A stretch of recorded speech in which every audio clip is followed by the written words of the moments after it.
দেশে কিংবা দেশের বাহিরে কোথাও ঘুরতে যাওয়ার কথা শুনলেই প্রথমে যেটা মাথায় আসে সেটা হলো ব্যাকপ্যাকিং করা। ব্যাকপ্যাকিং করাটা অনেকটা সময়ের ব্যাপার, মানে এই গুছিয়ে গুছিয়ে ছোট খাটো সব জিনিস মাথায় রেখে আছে, তো ব্যাগ গুছাতে হবে, সব কিছু চিন্তাতে কোনো মিস না হয়। আর আমি যেটা করি এই যে কালো ছোট রেখে দিই, এর ভিতরে মেয়ের তেল, শ্যাম্পু, লোশন, শাওয়ার জেল সব কিছু, ইভেন আমারটাও এরকম আমি ছোট ছোট কন্টেনারে প্যাক করে নিয়ে নিব। সাথে একটা ছোট ফ্যানও নিয়ে নিয়েছি, কারণ আমরা যে দুই দেশে যাচ্ছি সেই দুইটা দেশেই অনেকটাই গরম, ফ্যান রাখা মাস্ট। ছোট ফ্যান, এর ফ্যানের চার্জারটাও মনে করে নিয়ে নিয়েছি। এই যে সব কটা জারি রেডি, আমি সবগুলোর উপরে একটু সাদা কাগজে লিখে কস্টেপ দিয়ে লাগিয়ে নিয়েছি, লেবেল করে দিয়েছি, যাতে আমার বুঝতে সুবিধা হয় কোনটা আমাদের প্রোডাক্ট আর কোনটা ইপসিতার প্রোডাক্ট। আর এছাড়াও কিন্তু খুব জরুরি একটা জিনিস হলো ওষুধ, মেডিসিন মনে করে নেওয়াটা মাস্ট। এই যে আমার হাজব্যান্ড মনে করে সব লিস্ট করে করে মেয়ের জন্য সব ওষুধপত্র নিয়ে এসেছে। শুধু এখানে মেয়ের কিছু এলোপ্যাথি ওষুধ, তাই এখানে প্রায় 1750 টাকার ওষুধ নিয়ে এনেছে। এছাড়াও কিন্তু আমি এলোপ্যাথির পাশাপাশি হোমিওপ্যাথি ওষুধও কিছু ওর জন্য নিয়ে নিয়েছি, প্যাক করে নিয়ে নিয়েছি। আর সেই সাথে নিজেদের জন্য টুকটাক ওষুধ নেওয়া তো মাস্ট, গ্যাসের ওষুধ, তারপরে প্যারাসিটামল কিংবা যে কোনো কিছু আর কি, ইমার্জেন্সি মেডিসিন যেটা আমরা ওখানে পাবো না। আর আমি নিজের জন্য তেমন কোনোই শপিং করি নেই। এই একটা নেলস কিনেছি, নকটা ফলস নেল কিনেছি, আর হলো মোজাটা মনে হচ্ছিল খুব জরুরি দরকার ছিল, কিন্তু ঠিক ঈদের আগের দিন কোথাও পেলাম না, পরে মিনিসো থেকে নিতে হলো। জুতাটা একটু ভারী মনে হলো, শীতের জন্য ভালো, কিন্তু কিছু করার নেই। বাটা কিংবা অ্যাপেক্সে আমি এরকম পেলাম না, বাটা অ্যাপেক্সের মানে মেয়েদের সাথে যেটা যায় পিঙ্ক কালারটা পাচ্ছিলাম না মানে আমার জন্য। আর এটার প্রাইস ছিল এই যে 536 টাকা। আমার কাছে মনে হলো একটু বেশি, এক জোড়া মোজা। আর মেয়ের জন্য নিয়ে নিচ্ছি 3 জোড়া মোজা, ওর বাবা ওর জন্য অনেক মোজা এনে রেখেছিল থাইল্যান্ড থেকে, এগুলো একটু একটু করে নামিয়ে নামিয়ে এক এক সময় পরাই। কিউট কিউট দেখে 3টা নিয়েছি। আর আমার এই টাইপের ছোট মোজা আছে অনেকগুলো, তো এটা একটা নিয়ে নিলাম। আর মেয়ের জন্য বেশ কিছু খেলনা নিয়ে নিয়েছি, তবে এগুলো সবগুলো ছোট ছোট সাইজের নিলাম, যাতে ব্যাগে জায়গা কম নেয়, ওয়েট কম নেয়। সব কিছু গুছালাম ঠিকই, মনে হলো ব্যাগের ওয়েটটা কম হবে, আমরা অল্প ওয়েটে, কিন্তু এই যে একটু বেশি সময়ের জন্য যাচ্ছি তো, আর বেবি নিয়ে যাচ্ছি, কীভাবে যেন ব্যাগের ওয়েট অনেকটাই হয়ে গেল। যাই হোক, এবার বলি বেবির জন্য আমি কি খাবার নিয়ে নিলাম। একটু চাল নিয়েছি, একটু চাল ডাল নিয়ে নিলাম, একটু ওটস, আর আমি ছোট্ট একটা রাইস কুকার নিয়েছি, আর অল্প একটু মুড়িও নিয়ে নিয়েছি। এগুলো সব জিপলক প্যাক কেটে নিয়ে নিয়েছি, যাতে আমার স্পেসটা কম নেয়, ওয়েটও কম নেয়। কোনো জারে নিলে তো ওয়েটটা বেশি নিত। আমার কাছে মনে হয় ট্রাভেলের সময় ওটসটা সবচেয়ে ভালো, অল্প সময়ের মধ্যে রান্নাও হয়ে যায়, বাচ্চাদের খাওয়াতেও সুবিধা, সময় কম লাগে। তবে সব জিনিসই অল্প অল্প নিয়ে রাখলাম, যেটা যখন যেটা লাগে।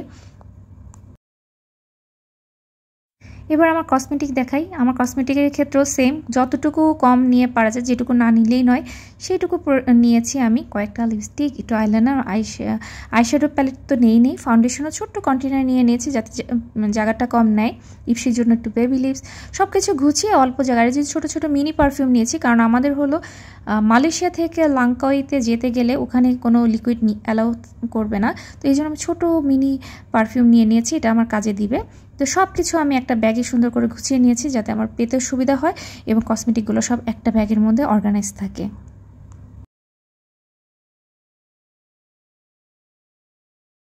Welcome to a new blog. আজকে আমরা বেরো করতে যাচ্ছি। কোথায় যাচ্ছি?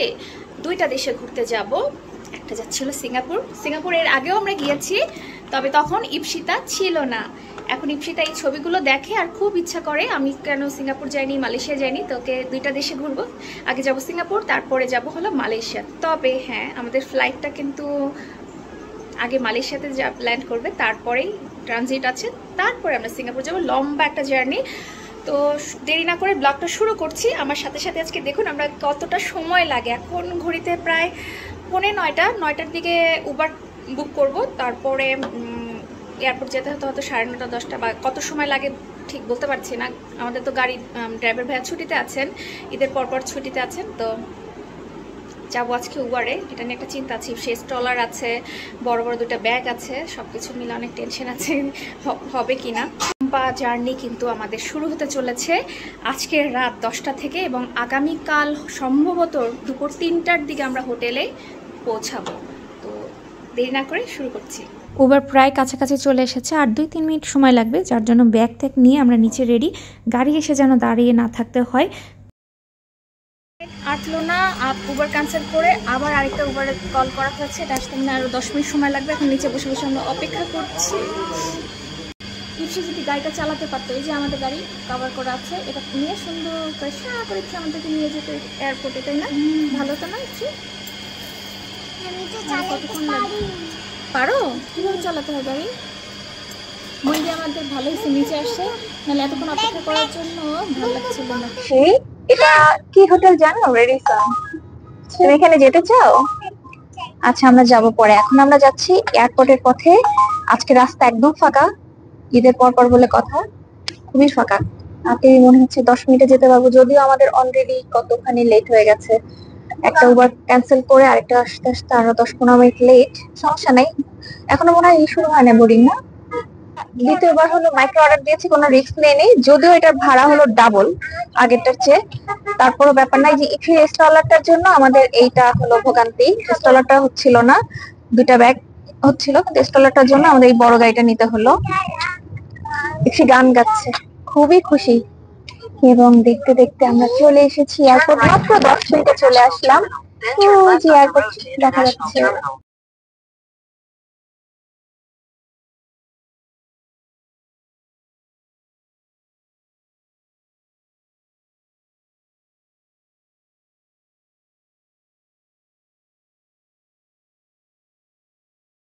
ফাইনালি আমরা এয়ারপোর্টের ভিতরে প্রবেশ করলাম। আমরা বাহিরে প্রায় 20-25 মিনিট ধরে লম্বা লাইনে দাঁড়িয়েছিলাম। আজকে এয়ারপোর্টে অনেক রাশ, অনেক মানুষ ঘুরতে যাচ্ছে ঈদের পরপরই। আর এই যে রাহিমণি সামনেই ইপসি পেয়ে তো খুবই খুশি, এরা সামনে কয়েকটা দিন একসাথে থাকছে, খুবই আনন্দ করবে দুজন একসাথে। এবার আমরা বোর্ডিং পাসটা নিয়ে নেব আর আমাদের বড় দুটা দিয়ে দিচ্ছি। হাতে হ্যান্ড ক্যারি তেমন কিছুই করছি না, শুধু পিঠের একটা ছোট্ট ব্যাগ আছে। আমাদের ইমিগ্রেশন কমপ্লিট এবং ইমিগ্রেশনে এবার অনেকটা সময় লেগে গেল, প্রায় 1.5 ঘন্টার মতো সময় লেগে গেছে ইমিগ্রেশনে। আমরা ভেবেছিলাম আমাদের হাতে অনেকটা সময় আছে, এজন্যই না এয়ারপোর্টে একটু সময় হাতে নিয়েই আসা দরকার, কারণ ওদের সার্ভার ডাউন ছিল, কোনো একটা প্রবলেম ছিল, অনেকটা সময় লাগলো ইমিগ্রেশনে। আর আজকে অনেকটাই লাইন, অনেক রাশ এয়ারপোর্টে, তো এই জন্য আসলে হাতে একদম মোটামুটি 3 ঘন্টা সময় হাতে নিয়ে আসা খুবই জরুরি। আর এই ড্রিঙ্কসগুলো দেখে কিন্তু মেয়ে শুধু বলছে আমি একটু জুস খাবো, আমাকে জুস এনে দাও, ও মনে করছে জুস। এবং মেয়ে তো খুবই খুশি। আমি আর মেয়ে বাহিরে অপেক্ষা করছি, ওর বাবারটা এখনও কমপ্লিট হয়নি, আর বাহিরটা তো একই রকমই আছে। এয়ারপোর্টে মানে কোথাও যাওয়ার আগে এয়ারপোর্টে আসলে যে কি মনের মধ্যে আনন্দ হয়, কোথাও একটা ঘুরতে যাচ্ছি, আসার সময় কিন্তু এই আনন্দটা আর লাগে না, তখন তো মনে হয় বাসায় চলে যাচ্ছি। তো আমরা চলে আসলাম স্কাই লাউঞ্জে, এখানেই আমরা রাতে খাওয়া দাওয়া করবো। এই যে আমার ইপসিতা বুড়ি প্রথমে চলে আসলো কোল্ড ড্রিঙ্কসের দিকে।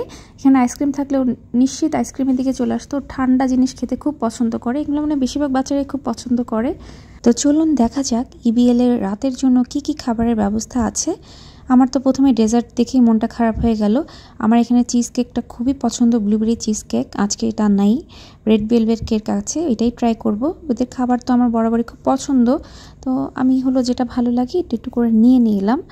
তবে হ্যাঁ, খাবার নেওয়ার পরে এমনি আইটেমটাও আজকে একটু কম ছিল, আর খাবারটাও না আসলে আগের মতো মজা নেই। চিকেন ফ্রাই তো কাউন্টার দেখলাম ফাঁকা হয়ে আছে, একবার করে নিয়ে আসছে আর নিমিষে শেষ হয়ে যাচ্ছে। এখানের এই গার্লিক ফিশটা আমার খুব পছন্দের ছিল, তবে আজকের টেস্টটা একদমই ভালো ছিল না। তারপর এখানে কিছু স্যান্ডউইচ আইটেম ছিল, তো আমি একটু চিকেন স্যান্ডউইচ নিয়ে নিলাম আর অল্প একটু সালাদ। আগে এটা দিয়ে শুরু করি। মেয়েকে হলো চিকেন ফ্রাইয়ের জন্য অপেক্ষা করছিল, আর ওর জন্য অল্প একটু সাদা ভাত নিয়েছি, যদি খাওয়ানো যায়, কারণ আমাদের আজকে ফ্লাইট অনেকটাই রাতে, রাত 2টা 5 মিনিটে ফ্লাইটের সময়। আমরা প্রায় 1:30 পর্যন্ত এই লাউঞ্জে আছি, তো একটু করে খাবার নেই যেহেতু ভালো লাগে। এখন ঘড়িতে প্রায় 12:30টার মতো বাজে, 12:30 বা 1:45, হাতে আরও 1-1.5 ঘন্টার মতো সময় আছে। তো মেয়ে হলো একটা ব্রেড নিয়েছে, চিকেন ফ্রাই তো আর পেলো না, ব্রেডটাকেই চেষ্টা করছে। চিকেন ফ্রাই ওর বাবা একটা খুঁজে নিয়ে এসেছে, আর আমি একটা নিয়ে আসলাম। তবে চিকেন ফ্রাইটাও না মজার ছিল না, মানে চিকেন বলতে নেই, একদম কোটিংয়ে ভরা। শুধুমাত্র চিকেন স্যান্ডউইচটা একটু ভালো লাগলো, এটাই 1 পিস খেলাম, আর কিছু না। আজকে এরকম ভালো লাগছিল না, আর এত মানুষের রাশ, আইটেম কম, সব মিলিয়ে কেমন যেন একটা অবস্থা।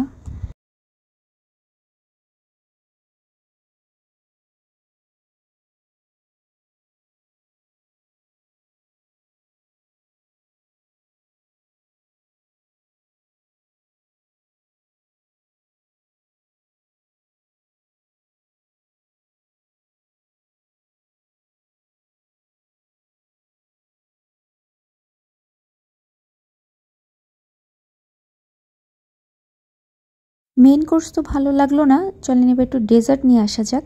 আমি একটু red velvet cake, vanilla cake আর একটু তরমুজ নিয়ে আসলাম।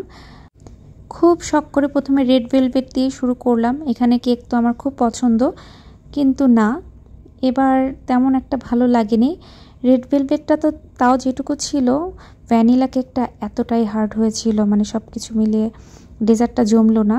আর পুডিংটাও ছিল না। আমার এখানে পুডিংটাও কিন্তু খুব মজার হয়।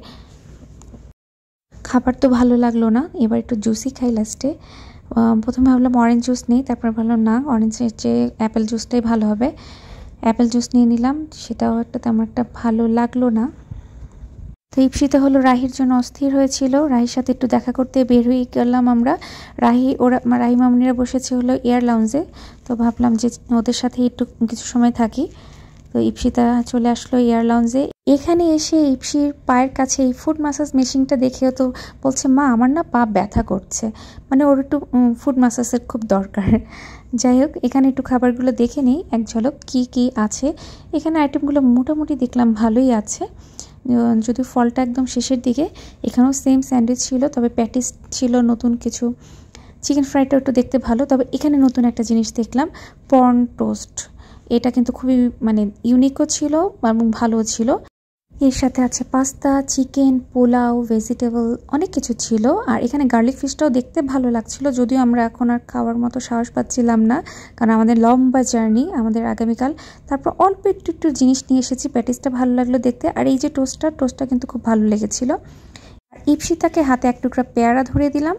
এরপর চলে আসলাম এই যে ওয়াশরুমে। আমার হাতে ডাইপার, মাদের যেটা দায়িত্ব থাকে মেয়েদের, মানে বেবি থাকলে বেবিকে দেখাশোনা করা, যেখানেই যাই না কেন এর থেকে কোনো মিস হবে না। তবে এখানে কিন্তু একটা জিনিস ভালো, হ্যান্ড ওয়াশের সাথে একটা লোশনও দেওয়া আছে, ময়শ্চারাইজার কাজে দেবে, কারণ বারবার এরকম হ্যান্ড ওয়াশ করলে হ্যান্ডটাকে তো অনেক ড্রাই হয়ে যায়।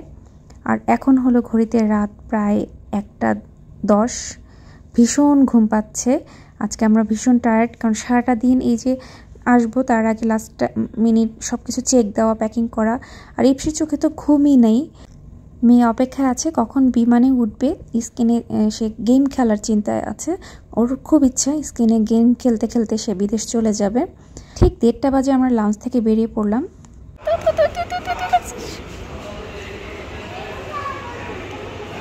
আমরা কত নাম্বার গেটে যাব? 11 নাম্বার গেটের দিকে। এটা কত নাম্বার? 8-এর 1, একদম শেষের দিকে, অনেকটা হাঁটতে হবে। এই জন্য স্টলারটা নিয়ে আসা উচিত।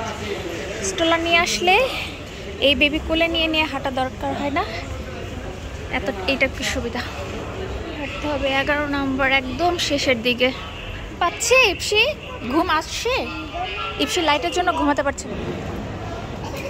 আমাদের ফাইনাল চেকিং কমপ্লিট। এবার পুরো তো ফাঁকা, অনেক রাত না। আমরা কি প্রথম উঠবো আজকে? একদম ফাঁকা। আমি ব্লগার, আমি আজকে মাইক্রোফোনও নিয়ে আসি, কিন্তু এটা বারবার সেট করতে ইচ্ছা করতেছে না। আচ্ছা, এটা খুব মজা লাগে। ঢালু মানে বিমানে উঠে রাত ঘুরতে। ওইখানে তো অনেক স্টল, আর সবাই এখানে রেখে চলে যাবে, বিমানে উঠে যাবে। একটা টোকেন দিয়ে দিয়েছে। উঠো, রাহি আসছে তো। সবাই আমি এখন ছিড়বো, এখনই টিভি দেখবো তো এর জন্য।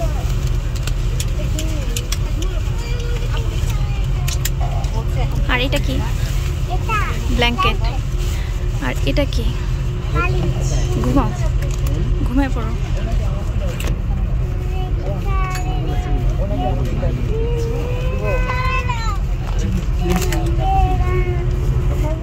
আমি তো কার্টুন দেখবো।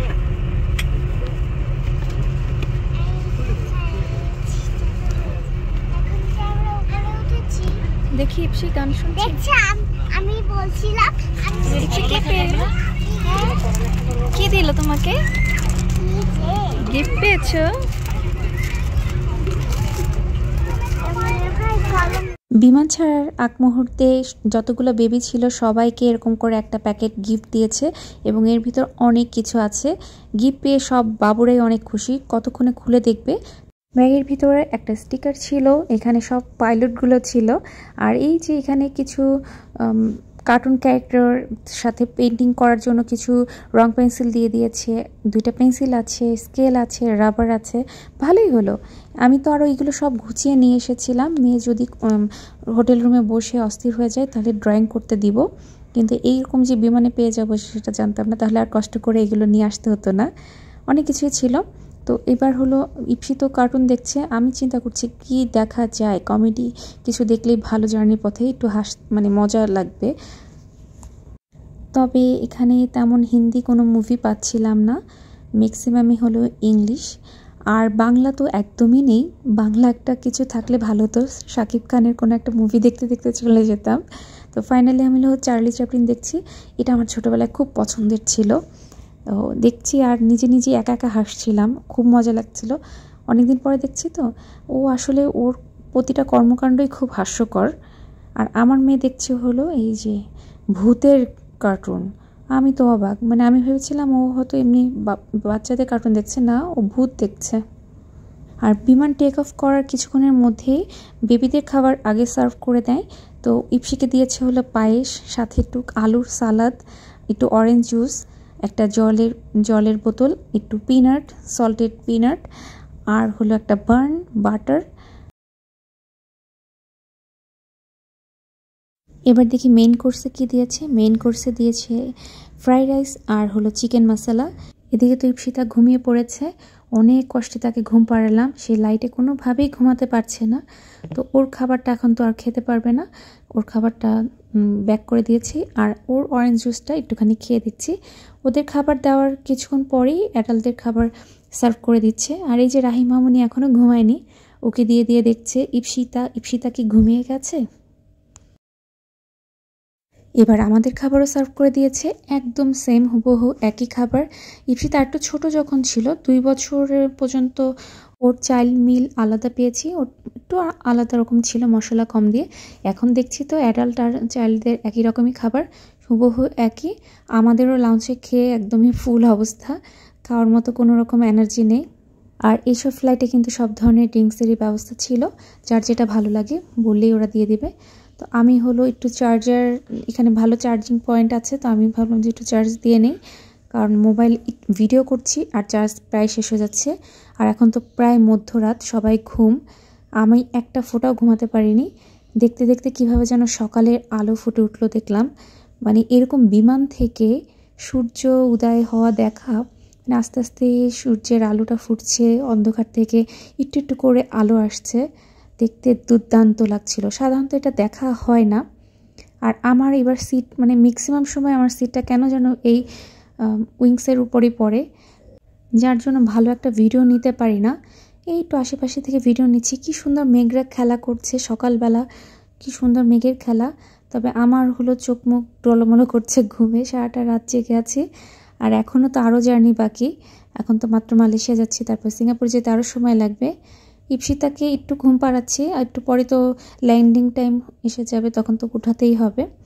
কিন্তু আমার এত টায়ার্ড লাগছে রাত জেগে। বিমানের বেশিরভাগ মানুষই এখন ঘুমাচ্ছে।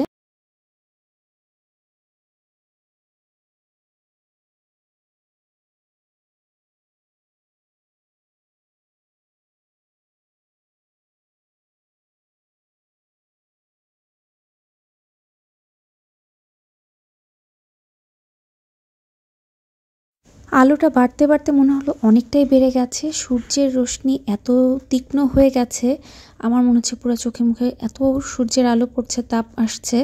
হঠাৎ করেই কেমন যেন সূর্য অনেক প্রকট হয়ে গেল, এবং এই যে ভিডিওতে বোঝা যাচ্ছে কিনা জানি না, অনেকটাই কিন্তু কড়া রোদ উঠে গেছে। বুঝতে পারছি যে অনেকটা গরমের মধ্যে পড়তে যাচ্ছে আমরা। বাংলাদেশেই এত গরম, আর মালয়েশিয়া সিঙ্গাপুরে তো গরম আছেই।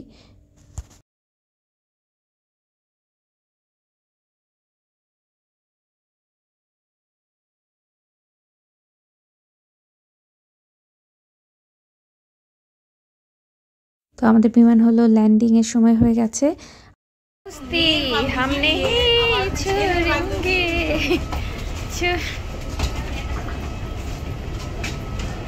এই যে তোমাদের দুজনের ঘুম কেমন হলো?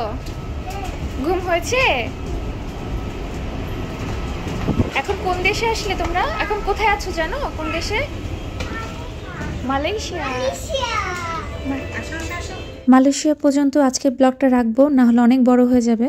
খুব শীঘ্রই মালয়েশিয়া টু সিঙ্গাপুরের ব্লগও আপলোড করব। বাহ, আর্টিফিশিয়াল গাছ দিয়ে ভরা, কি সুন্দর।